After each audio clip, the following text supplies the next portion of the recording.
আসসালামু আলাইকুম। সবাই কেমন আছো? আশা করছি সবাই খুব ভালো আছো, সুস্থ আছো। আল্লাহর রহমতে আমি তোমাদের অনেক ভালো আছি।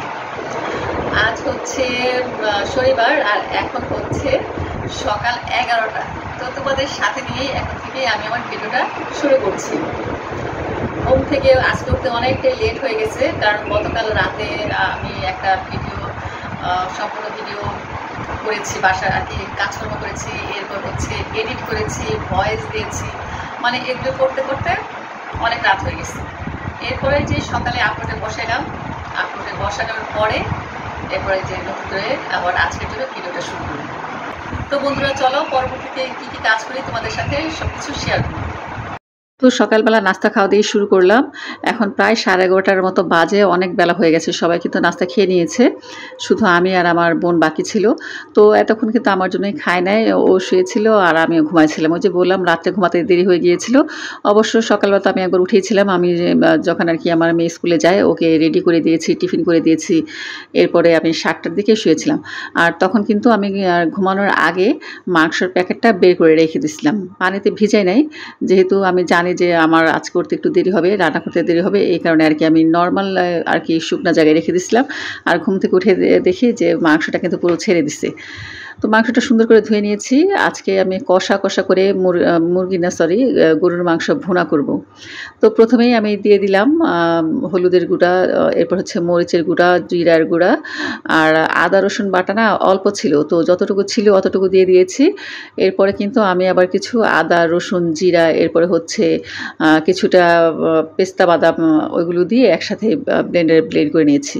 তো দিয়ে দিলাম অল্প একটুখানি তেল, এখন আমি অল্প দিচ্ছি, আর কি যখন রান্না করব পরবর্তীতে তখন আবার আরেকটু দিব। আর দিয়ে দিলাম পরিমাণ মতো পেঁয়াজ। আসলে যে কোনো ভুনা হোক বা কষা মাংস হোক, এক্ষেত্রে কিন্তু পেঁয়াজের পরিমাণটা একটু বেশি হলে ভালো লাগে। সাথে ঝালের পরিমাণটা বেশি দিলেও কিন্তু যে কোনো ভুনা মাংসে বা কষা মাংসে খেতে ভালো লাগে। তবে আজকে আমি মরিচের পরিমাণ কম দিয়েছি, যেহেতু আমার ছোটো মেয়েটা আর কি ঝাল বেশি খেতে পারে না। আর এই যে বলেছিলাম না আমি আদা রসুন জিরা, এরপর হচ্ছে কিছুটা পেস্তা বাদাম একসাথে নিয়ে ব্লেন্ড করে নিয়েছি, এই কারণে কিন্তু কালারটা এমন আসছে। তো এখন আমি সুন্দর মতন একটু ভালো মতন মাখিয়ে নিব। আর আজকে বেশি একটা সময় নেই, এই কারণে আমি কিন্তু এখনই সাথে সাথে আর কি মাংসটাও চলে বসিয়ে দিয়েছি, যেহেতু গরুর মাংস হতে সময় লাগে। আর আমি কিন্তু নর্মালি গরুর মাংস সব সময় প্রেশার কুকারে রান্না করি, কিন্তু আজকে মনে হলো যে না, প্রেশার কুকারে রান্না করব না, ভালো মতন কষিয়ে নিব আগে মশলাটাকে, এরপর হচ্ছে রান্না করব। তো যাই হোক, এদিক দিয়ে কিন্তু আমি পোলাও বসিয়েছি। ভাবলাম যেহেতু গরুর মাংস ভুনা হচ্ছে, তো সাথে যদি একটু পোলাও হয় খেতে তো ভালো লাগবে, আর বাচ্চারা খুব পছন্দ করে, আমার বোনের ছেলেরা আছে, এরপর হচ্ছে যে আমার মেয়েরা, ওরা আর কি পোলাও মাংসটাই বেশি পছন্দ করে। তো এদিক দিয়ে আমি কিন্তু গরুর মাংসটাকে খুব সুন্দর মতন কষিয়ে নিয়েছি, কালারটা এত সুন্দর হয়েছে মনে হচ্ছিল যে না এখনই খেয়ে ফেলি। এরপর আমি পরিমাণ মতন গরম পানি অ্যাড করে দিলাম, বেশি একটা পানি অ্যাড করি নাই। দেখা যায় যে অনেকক্ষণ ধরে তো কষিয়েছি, অনেকটাই প্রায় 40% মতন সিদ্ধ হয়ে গিয়েছিল। এরপর আমি একদম মিডিয়াম আঁচে আরও 40 মিনিটের মতন ঢেকে রান্না করলাম। আর এই যে দেখো আমার তরকারির ফাইনাল লুক, মাশাআল্লাহ এত সুন্দর হয়েছে, আর কি যে সুন্দর ঘ্রাণ বের হয়েছে, খেতেও কিন্তু দারুণ মজা হয়েছিল। যে কোনো জিনিস যদি দেখতে ভালো লাগে, সেই জিনিসটা কিন্তু দেখবে খেতেও ভালো লাগে। তো এই তো দুপুরে এখন আমি খেতে বসেছি, সবার খাওয়া শেষ, আর আমার খাওয়াই শুধু বাকি রয়ে গিয়েছিল। আমার বোন আমাকে অনেকবার ডাকছে যে আসেন একসাথে খাই, কিন্তু আমার মানে শরীরটা ভালো লাগছিল না, আমি শুয়েছিলাম। এরপরে যে এখন উঠে একা একা খাচ্ছি। একা খেতে বসলে কি হবে, আমি কিন্তু চাইনিজের স্টাইলে খুব সুন্দর করে প্লেটটাকে সাজিয়ে গুছিয়ে নিয়েছি। দেখবা প্লেটটা যদি পরিপূর্ণ থাকে খাবারের, তাহলে কিন্তু সেই খাবারটা অটোমেটিক খেতে ভালো লাগে। এমনিতেও আমার খাবার মাশাআল্লাহ খুব ভালো হয়েছে। তো আমি নিয়েছি 1 বাটি ভাত, সাথে নিয়েছি 1 ফালি লেবু, 1 ফালি পেঁয়াজ, একটা কাঁচামরিচ, আর হচ্ছে 3-4 পিস শসা।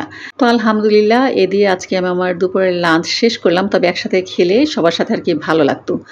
তো এই দিক দিয়ে কিন্তু আমার বড় মেয়ে এখনও আসে নাই, 5টা প্রায় বাজতে চললো। ও তো কয়েকদিন ধরে ভীষণ ব্যস্ত, দেখা যায় কখনো স্কুলে পরিষ্কার করছে, কখনো রাস্তাঘাট পরিষ্কার করছে, আবার দেখা যায় একদিন ট্রাফিকে দাঁড়িয়েছে, আর আজকে গিয়েছে আর কি দেয়ালে পেন্টিং করার জন্য। তো 2 দিন ধরে বলছিল যে আমি দেয়ালে পেন্ট করব, সাথে ওর কিছু বান্ধবী, তারপর হচ্ছে আমার ভাগ্নি আছে, তো সবাই মিলে একসাথে গেছে। আর ওর বাবা কিন্তু রং, তারপর তুলি, যা যা লাগে সব কিছু কিনে দিয়েছে। আর আমি সকালবেলা ওকে স্প্যাগেটি তৈরি করে দিয়েছিলাম, দিয়েছিলাম, সাথে দিয়েছিলাম চিকেন বল। তো দেখলাম খেয়েছে। আসলে আজকের এই স্প্যাগেটিটা খুব মজা হয়েছিল। আমি কখনো নিজে রান্না করে নিজে খাই না, বেশ ভালো লেগেছে। আর এই যে ওদের কাজের কিছু অংশ তোমাদের সাথে শেয়ার করলাম। মানে আমার মেয়ে মোবাইলে একটুখানি ভিডিও করে নিয়ে আসছিল। তো আমি সেটাই তোমাদের সাথে শেয়ার করে দিলাম। যাক, আমি ভীষণ খুশি যে আমার মেয়ে দেশের কাজে অংশগ্রহণ করেছে। আমরা আসলে এখন পারি না আরকি, যেটা সত্যি কথা। ও আমাকে অনেকবার বলছে যে, "মামুনি তুমিও চলো।" কিন্তু ওই যে দেখা যায় ঘরের কাজকর্ম করতে হয়, আর আমরা তো আসলে বসে থাকি না। ঘর সংসার সামলাও কিন্তু অনেক বড় দায়িত্ব। এছাড়া যারা একটা আরকি চ্যানেল চালায় বা মানে যারা ভ্লগিং করে, তারা নিশ্চয়ই জানো যে ঘরে কত রকম কাজকর্ম থাকে। আর আমি তো প্রায় ৪ মাস পরে ব্লগিং আবার নতুন করে ইনশাআল্লাহ শুরু করলাম। শুরু করলে কি হয়েছে, দেখা যায় গত ২ দিন ধরে কিন্তু আমি ভিডিও দিতে পারি নাই। এর অন্যতম কারণ হচ্ছে, যেমন পরশুদিন আমি যে ভিডিওটা আপলোড করতে বসেছি, সেটা যেকোনো কারণে আরকি ডিলিট হয়ে গেছে। তো এ নিয়ে আমার মনটা ভীষণ খারাপ ছিল। এরপরে আবার মানে গতকাল যেমন শুক্রবারে যেই ভিডিওটা আমি আপলোডে বসিয়েছি, সেই ভিডিওটা কি হয়েছে, আপলোড হয়েছে ঠিকই, মানে কেমন যেন আরকি ভয়েস ডাবল আসছিল। আমি এত চেক করে দিয়েছি, যখন আমি ভিডিও এডিট করি বা যখন আমি আপলোডে বসাই বা যখন আমি ডাউনলোডে বসাই, তখন কিন্তু ঠিকঠাক ছিল আমার কাছে মনে হয়েছে। কিন্তু আমি ফাইনালভাবে একবার কিন্তু চেক করে দেখে নেই। যদি আমি লাস্টে ওয়াইটি স্টুডিওতে একবার আরকি পাবলিশ করার আগে একটু চেক করে দেখতাম ফুল ভিডিও, তাহলে হয়তোবা আমার এমন সমস্যাটা আর হতো না। তো আমার এক আপু, রুম্মান কিচেনের রুম্মান আপু, সে আমাকে আরকি কমেন্ট করে বলেছে যে, "আপু তোমার আরকি ভিডিওতে তো এরকম সমস্যা হচ্ছে।" পরে আমি ঠিকই শুনে দেখলাম আসলে সমস্যা হচ্ছে। তো মেজাজটা এত খারাপ হলো, আমি একদম ডিরেক্ট আরকি ভিডিওটা ডিলিট করে দিয়েছি। অবশ্য তখন আমি একটু সেভ করে রেখেছিলাম যে আমি আরকি যেখানে আমার ভুল হয়েছে সেটা আমি সংশোধন করে আবার আরকি আপলোড দিব, ভিডিওটা দিব আরকি, রি-আপলোড দিব। কিন্তু দেখো, বলে না যখন বিপদ আসে সব খান দিয়ে আসে। তো আমার মানে মোবাইলে কোনো কাজই করছে না। মোবাইল একদম হ্যাং হয়ে আছে। মোবাইলে যে আমি একটু ভিডিও করব বা মোবাইল থেকে যে কোনো ফুটেজ নেব, আমি একদম নিতে পারছিলাম না। তো এরকমভাবে সারাটা দিন কেটে গেল। এরপরে দুপুর থেকে আবার ভিডিওটা শুরু করলাম। মনটা ভীষণ খারাপ যে পরপর ২ দিন আমার সাথে এমন হলো। তো যাই হোক, এরপরে তো এই যে ভিডিও স্টার্ট করা শুরু করে দিলাম। আর এই যে সন্ধ্যার দিকে, সন্ধ্যা না, রাত 8:30টার দিকে আমার বড় বোন আসছিল। তো আমরা চা নাস্তা একসাথে খেলাম। এরপর আপা চলে গেল। চলে যাওয়ার পরে আজকে যেহেতু রান্নাবাড়া নাই, তরকারি আছে প্রচুর, এরপরে পোলাও আছে, ভাত আর রান্না করেছি। তো ভাত, ডাল সবই আছে। তো ভাবলাম যেহেতু রান্নার ঝামেলা নাই, তাহলে আমি একটু আরকি ঘরটা গুছিয়ে নিই। আর ওই যে আমার মেয়ে বললাম না, রং দিয়ে আরকি ও পেইন্ট করে আসছে। তো বাথরুমে ঢুকে ও তো দেখা যায় হাত পা ধুইছে, পুরাটা ওয়াশরুম একদম পুরা আরকি রং দিয়ে ভরে গেছিলো। তোমাদের আমি একটুখানি দেখালাম, সেটা তো নিশ্চয়ই দেখতেই পারছো। আর এই যে তুলিগুলা, এগুলোর মধ্যে আরকি রং সে ভিজায় রাখছে মগের মধ্যে। তো বাচ্চা মানুষ, ও তো এগুলা জীবনেও করবে না। আর আমি যদি এখন না করি এইভাবে পড়ে থাকবে। তো ভাবলাম যাক, মন যখন খারাপ তাহলে একটুখানি কাজ করি। আর দেখবা, যখন মন খারাপ থাকে তুমি যদি ভালো মতন কাজ করো বা রান্নাবাড়া করো বা ঘর গুছাও, অটোমেটিক কিন্তু মন ভালো হয়ে যায়। আমি প্রায় সময় জিনিসটা দেখেছি। এই কারণে কিন্তু আমি এই যে কাজ করতে শুরু করে দিলাম। প্রথমে আমি ওর যে রঙের তুলিগুলো, সেগুলো ভালো মতন ওয়াশ করে নিলাম। এরপরে বেসিনের কাছে যে গ্লাস ছিল বা বেসিনটা ছিল, সেটাও ভালো মতো ধুয়ে নিলাম। আর এই যে দেখো গোসলখানার কী অবস্থা। প্রতিদিনই কিন্তু আমি গোসলের সময় দেখা যায় একটুখানি হারপিকের গুঁড়া ফেলে বাথরুমটা ধুয়ে ফেলি। আর এই যে চারপাশে রং এখন লেগে গেছে আর কেমন মানে পিছলা লাগতেছে। তো আমি এই যে একটুখানি সার্ফ এক্সেলের গুঁড়া দিয়ে ক্লিন করে নিচ্ছি, যতটা পরিষ্কার হবে। না হয় আবার ইনশাআল্লাহ আগামীকাল আমি হারপিকের গুঁড়া দিয়ে ভালো মতন পরিষ্কার করে নেব। বাথরুম ধোয়ার ক্ষেত্রে কিন্তু হারপিকের গুঁড়াটা খুব ভালো মানে কাজ করে, পরিষ্কার হয়। তো এই যে আমার ফাইনালি গোসলখানাটা ভালোই পরিষ্কার হয়েছে।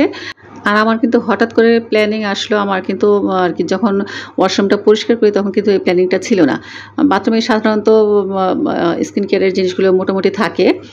যেমন শ্যাম্পু, এরপর হচ্ছে face wash, conditioner, mouth wash সব কিছুই থাকে। তবে আমার কাছে মনে হলো আরও কিছু স্কিন কেয়ারের জিনিসগুলো আমি আরকি ওয়াশরুমে রেখে দিই। আমার কিন্তু আরও অনেক স্কিন কেয়ারের জিনিস আছে, সব আলমারিতে আমি তুলে রেখে দিছি আমার ছোটো মেয়ের জন্য। ও কী করে সব কিছু ফেলে দেয়, নষ্ট করে ফেলে। সাথে আমার বড় মেয়ে কম যায় না। তো যাই হোক, আর কতকাল আর কি লুকায় লুকায় রাখবো। পরে দেখা যায় ভিতরে লুকায় রাখতে রাখতে, যেমন আলমারির ভিতরে লুকায় রাখি বা আলমারির উপরে লুকায় রাখি, তখন আর কি নিজের স্কিন কেয়ার হয় না। এই কারণে আজকে আমি মোটামুটি সবগুলো জিনিসেই বাথরুমে রেখে দিলাম, যেন হাতের কাছে থাকে। আর যদি ব্যবহার করে তো কোনো সমস্যা নেই। বড় মেয়ে তো ব্যবহার করতে পারবে অনেক জিনিসই, কিন্তু ছোটো মেয়ে তো এখনও অনেক ছোট, ওর স্কিনের সাথে অনেক কিছুই কিন্তু যায় না। তো ও কী করে আর কি হাতের কাছে যেটা পাবে সেটাই আর কি মুখে ঘষবে। এই ভয়ে আমি আর কি সচরাচর আমার হাতের কাছে বা কসমেটিক যে জিনিসগুলো আমার ড্রেসিং টেবিলে আমি গুছিয়ে রাখতে পারি না, সব আমি আলমারির ভিতরে, আলমারির উপরে চিপা চাপায় ওয়ার্ড্রোবের ভিতরে লুকিয়ে রেখে দিই, এই একমাত্র আমার ছোটো মেয়ের জন্য। তো গোসলখানা তো ক্লিনিং করা হয়ে গেল, মনটা এমনি মানে হঠাৎ ভালো লেগে গেল। মোটামুটি আমি আজকে বাথরুমটাকে সাজুগুজু করাতে পেরেছি আমার প্রোডাক্ট দিয়ে। আর এই যে এই রুমটার অবস্থা তো আগেই দেখেছো, একদম মানে যেখানে সেখানে সব কিছু ছড়ানো ছিটানো ছিল। তো আমার মেয়ের রং তুলি যেখানে যাচ্ছিল সবগুলো এখন আমি গুছিয়ে রাখবো। আর যে ও যে কোটার রঙগুলো কিনেছিল সেগুলো কিন্তু আমি কোথায় রাখবো বুঝে পাচ্ছিলাম না, কারণ কোথায় রাখবো, কোথায় রং পড়ে যাবে, একদম পুরো ঘর নোংরা হয়ে যাবে, সেই ভয়ে আমি একদম বাথরুমের উপরে যে ভেন্টিলেটার আছে সেখানে রেখে দিছি। আর এই যে ওর হাতের কাছে যে ছোট ছোট টিউব রঙগুলো, সেগুলো একটা ব্যাগে ভরে বক্সে রেখে দিলাম। আর দেখো মোবাইলের কাভারের কী অবস্থা, সেখানেও রং লাগছে, এবং এমনকি মোবাইলের যে ভিতরে প্রোটেক্টর, সেই প্রোটেক্টরের ভিতরে রং গেছে। দেখি এখন কি করা যায়। আর এই যে এখন আমি ম্যাট্রিক্সটাকে খুব ভালো মতন ঝেড়ে নিচ্ছি। তোমরা আবার বইলো না ম্যাট্রিক্সের এই অবস্থা কেন, আসলে সাদা জিনিস তো নোংরা হয়ে যায়, আর এটার বয়সও প্রায় 7 বছরের মতো হয়ে গেছে। তো আমি ভালো মতন ম্যাট্রিক্সটা পরিষ্কার করে নিলাম। আর এই যে ফার্নিচার তো পরিষ্কার করা আমার পুরনো অভ্যাস, তবে এই অভ্যাসগুলো আমি কিন্তু এতদিন তোমাদের মাঝে শেয়ার করতে পারি নাই। তো যখন আমি দেখা যায় বিছানাপত্র গুছাতে যাই, তখন আমি সাথে সাথে খাটের যে পাখাগুলো থাকে বা জানালার পাশে ধুলোবালি থাকলে সেগুলো একদম মানে একসাথে ক্লিন করে ফেলার চেষ্টা করি। এখন প্রায় রাত 10টার মতো বেজে গিয়েছে। তো আমার কথা কি যে বাজলে বাজুক, রাত্রে কাজ করতে কিন্তু আরও বেশি মজা, কোনো তাড়াহুড়া থাকে না, রান্না বাড়ার চাপ থাকে না। এই যে আজকে কিন্তু আমি ধীরে সুস্থে রান্না বাড়া করে খেয়ে ঘুমিয়ে পড়ছিলাম, যেহেতু অনেক রাত্রে ঘুমাইছিলাম, ঘুমটা ভালো হয় নাই। আর ঘুম থেকে উঠে এরপরে যে কাজে কর্ম লেগে গেছে, এখন মনটাও ফ্রেশ লাগতেছে, কাজ করতেও ভালো লাগছে। তো আজকে আমি একটা চাদর বিছালাম, এটা হচ্ছে আমি যখন কুয়াকাটা ঘুরতে গিয়েছিলাম তখন সেখান থেকে কিনে নিয়েছিলাম। আমার জন্য একটা, আমার বড় বোনের জন্য একটা, আমার ছোটো বোনের জন্য একটা, মানে আমার 3 বোনের জন্য আমি 3টা চাদর কিনে এনেছি। তো এই চাদরটা আসলে আমি বেশি একটা বিছাই না, আমি একদিন বিছাইছিলাম, দেখি কি এটার মধ্যে ঘুমাইলে না আমার কাছে গরম লাগে, মানে কেমন জানি একটু গরম গরম কাপড়, এটা শীতের মধ্যে বিছাইলে ভালো। তবে আজকে এটা কেন যেন মনে হলো বিছাই, তারপর আবার চিন্তা করলাম যদি গরম লাগে, ভাবলাম গরম লাগলে তুলে ফেলবো। যাই হোক, আর কি যদি নতুন জিনিস বিছানো হয় বা নতুন যে কোনো নতুন জামা পরলে বা নতুন জুতা পরলে, নতুন চাদর বিছালে মনটা কিন্তু এমনি ভালো লাগে। তো যেহেতু চাদরটা বিছানোর পরে আমার মনটা অনেকটাই ভালো হয়ে গিয়েছে, তাও তো ভাবলাম যে ঘরটাকে আজকে একটু সাজুগুজু করাই। অনেক দিন ধরে আমি ঘরের তেমন কোনো কাজকর্ম করছি না। আর এই যে দেখো আমার বালিশের কী অবস্থা, এটা হচ্ছে একদম ভিতরে কি দেয়া জানি না, এটাও ইউরেশিয়ার শোরুম থেকে এনেছিলাম, যেমন এই ম্যাট্রিক্স, তারপর হচ্ছে বালিশ ইউরেশিয়া থেকে এনেছি। তো বালিশগুলো খুব সফট, কিন্তু আমার মনে হয় কি ওই যে তেল থাকে না, ওই তেলে মাথায় যদি তেল থাকে আর সে বালিশের মধ্যে ঘুমাইলে এই অবস্থা হয়ে যায়। আর বাচ্চা কাচ্চার ঘর বা মেহমান অতিথি আসে, তারা তো মাথায় সবসময় তেল দেয়, আর দেখা যায় সবসময় আর কি বালিশের উপরে যে কোনো কাভার দিব আর কি, এক্সট্রা কাভার দেওয়া হয় না, সেই কাভার সবসময় দেওয়া হয় না, এই কারণে কিন্তু এমন আর কি তেল চিটচিটে হয়ে গেছে। যাই হোক, তোমরা ইগনোর করো, কিছু মনে করো না। এদিক দিয়ে কিন্তু আমার বিছানা গুছানো শেষ। এখন এই যে ড্রেসিং টেবিলটা একটুখানি গুছিয়ে নিব। আর এই যে যেখানে পারে সেটা ছয় রাখছে, বড় মেয়ে যে নামাজ পড়ে যায়, নামাজ পড়ে রেখে দিচ্ছে, সে যে একটুখানি ঘরে কাজ করবে সেটা করবে না, কিন্তু বাইরে কিন্তু এখন দিব্যি কাজ করতে যাচ্ছে। এই অবস্থা কিন্তু শুধু আমার মেয়ের না, এটা ঘরে ঘরে সবার মেয়ের। দেখবা যে মেয়েগুলা ঘরে কোনো কাজ করে না, কিন্তু ওই যে স্কুল পরিষ্কার করতে হবে, এরপর হচ্ছে ট্রাফিক লাইনে দাঁড়াতে হবে বা পেইন্ট করতে হবে, মানে এটা তাদের কাছে খুব মজা লাগে, বা রাস্তাঘাট পরিষ্কার করতে হবে। তো আমার মেয়ে সে গল্প করতেছে, কাকি মামুনি আগে তো বুঝি নাই, যে এখন মানে বুঝি যে রাস্তাঘাটে যদি ময়লা পড়ে তো কেমন লাগে। বলে আমি একটা চকলেট খেয়ে চকলেটের প্যাকেটটা ফেলতে দিয়েছিলাম রাস্তায়, হঠাৎ করে মনে হয়েছে এত কষ্ট করে রাস্তাঘাট পরিষ্কার করলাম, এখন আমরা নোংরা করব। তো সে আবার মানে দেখা যায় তো বাংলাদেশে এই সিস্টেমটা নাই যে কোনো ডাস্টবিন নাই, বা রাস্তার পাশে পাশে যে ডাস্টবিন দিয়ে দেয় বাইরের দেশগুলোতে, আমাদের দেশে কিন্তু সেটা নাই।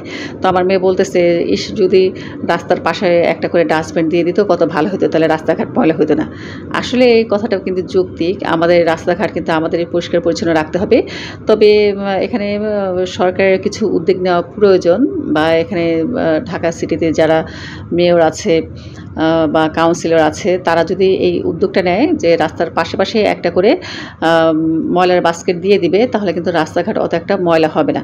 সেখান থেকে প্রয়োজনে আবার যারা আর কি ক্লিনিংয়ের কাজ করে তারা আবার নিয়ে যাবে, তাহলে কিন্তু রাস্তাঘাট অনেকটাই ভালো থাকতো। কি বলো তোমরা? তো এই যে মোটামুটি কিন্তু এখন আমার ঘর গোছানো শেষ, আর আমার ঘরের আজকের ফাইনাল লুকটা তোমাদের দেখাবো। আমার কাছে তো বেশ ভালোই লাগছে কাজ করতে। ওই যে দেখা যায় সারাদিন কোনো কাজকর্ম করি নাই, আবার ঘুমাইছিলাম, তো এখন ঘুম থেকে ওঠার পরে বেশ ভালো লাগছে।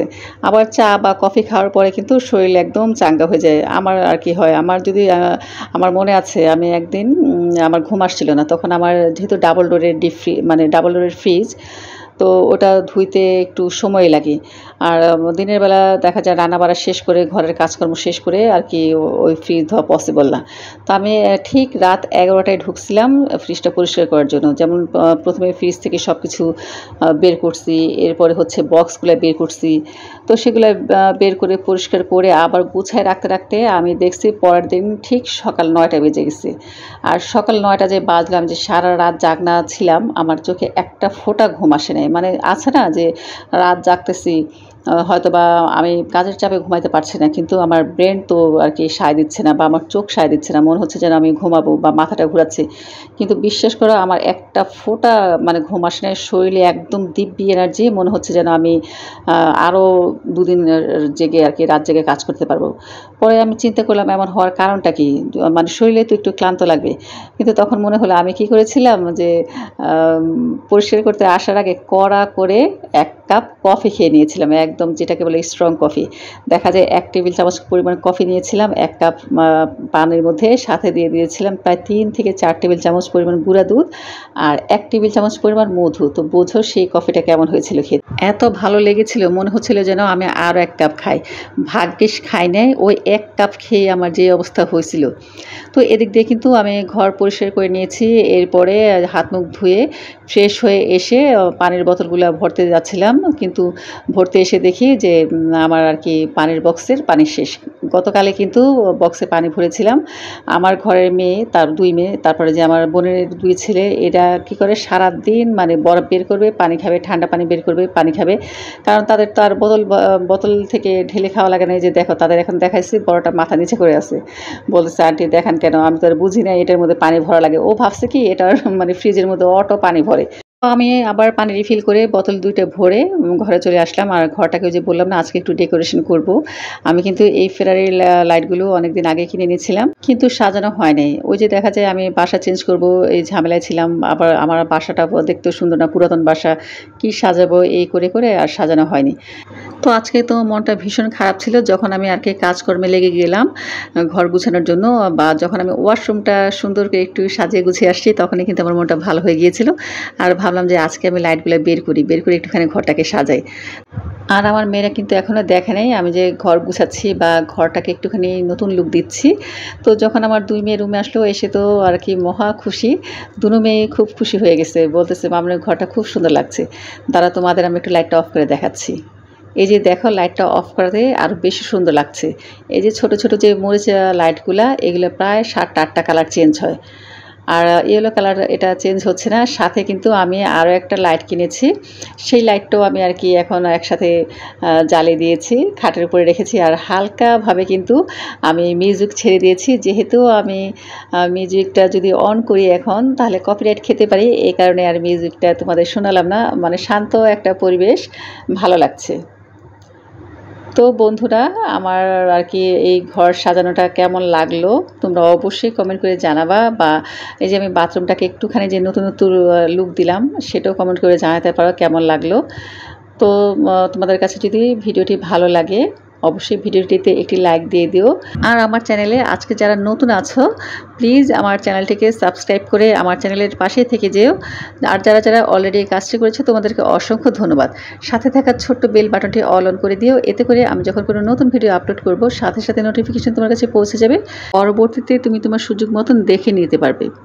তো কাজ করতে করতে ক্ষুধা লেগে গেছে, এখন আর কি রাত্রে ভাত খাবো না, যেহেতু দুপুরে পোলাও খেয়েছি, এরপরে আবার চা বিস্কিট খেয়েছি, দেখতেই পেয়েছো আমি কিন্তু অনেকগুলো বিস্কিট খেয়েছি। তো ভাতও খেতে ইচ্ছে করছে না, পোলাও খেতে ইচ্ছে করছে না। ঘরে ছিল পাকা আম্রপালি ছিল, তো সেইটাকে এখন আমি ভালো মতন একটুখানি খোসাটা ছড়িয়ে নিলাম। আর এই যে আম্রপালির একটা বৈশিষ্ট্য হচ্ছে একদম দেখবা আটিটাই শুধু আর কি আম থেকে বের হয়ে আসে, আর খেতেও কিন্তু ভীষণ মজা, অনেক রসালো, অনেক মিষ্টি। তো আমি সাথে নিয়ে নিলাম মুড়ি। এই খাবারটা যে আমার কি পছন্দ যা আমি বলতে পারবো না। ছোট থেকে আমাকে কিন্তু কখনো আমার বাবা মা আর কি দুধ ভাত খাওয়াতে পারে নাই, খুব জোর করে আমাকে আর কি দুধ ভাত খাওয়াতো ছোটোবেলায়। এমনও সময় গেছে আমার মনে আছে, মানে আমার আব্বা দুধ ভাত নিয়ে বসে আছে যে আমাকে খাওয়াবে, তারপর বলছে ঠিক আছে আমি খেয়ে নেবো, যান আমি পরে খাবো। মানে তখন আমি ক্লাস 8-9-এ পড়ি।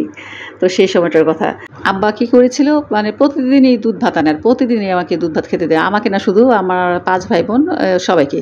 তো আমাকেও আর কি মাই খাই না দিছে, খেতেই হবে এখন। তো আমি যেহেতু খেতে পছন্দ করি না, তো আমি আব্বাকে বলছি যে আব্বা ঠিক আছে আপনি যান আমি পরে খাবো। তো জয় আব্বা পাশের রুমে গেছে, আর আমি কী করছি বেসিনে নিয়ে ফালাই দিছি, বোঝে কি বজ্জাত ছিলাম। তো চিন্তা করি সেই দিনের কথা, আসলে ভালো করে নেই না খেতাম, রাইখা দিতাম, তো জিনিসটা তো ফালানো যেত না। তো এখন কিন্তু আমি কিন্তু অনেক কিছু বুঝি, এখন কোনো কিছুই ফালাই না, বরঞ্চ ফালানো জিনিস দিয়ে আরও একটা নতুন আইটেম করার চেষ্টা করি। আর আমার সব কাজকর্ম শেষ, এখন আমি রিল্যাক্সে বসে বসে আমি আমার বেহেশতি খাবার খাচ্ছি। মনে হয় আমার কাছে এটা যেন একটা বেহেশতের খাবারই, আমার কাছে এত ভালো লাগে। তো খাওয়া দাওয়া শেষ, আর এখন আমি ঘুমাতে চলে আসছি। প্রায় এখন রাত 11:30 মতো বাজে। আমার দুনো মেয়ের একজনও এখনও ঘুমায় নাই। ছোটো মেয়েটার তো সকালবেলা উঠতে হয়, ওর যেহেতু মাদ্রাসা খোলা আছে। তো আজকের মতো তোমাদের কাছ থেকে বিদায় নিয়ে নিচ্ছি, আর যাওয়ার আগে মনে করে দিচ্ছি আমি কিন্তু এখন থেকে ঠিক সকাল 10টায় ইনশাল্লাহ আমি আমার চ্যানেলে নতুন ভিডিও আপলোড করব। তো তোমরা কিন্তু দেখে বলো আমার ভিডিওগুলো কেমন হচ্ছে, তোমাদের ভালো লাগা মন্দ লাগা কিন্তু অবশ্যই কমেন্ট করে জানাবা। তো আজকের মতো এ পর্যন্তই, সবাই ভালো থেকো, সুস্থ থেকো, আল্লাহ হাফিজ, আসসালামু আলাইকুম।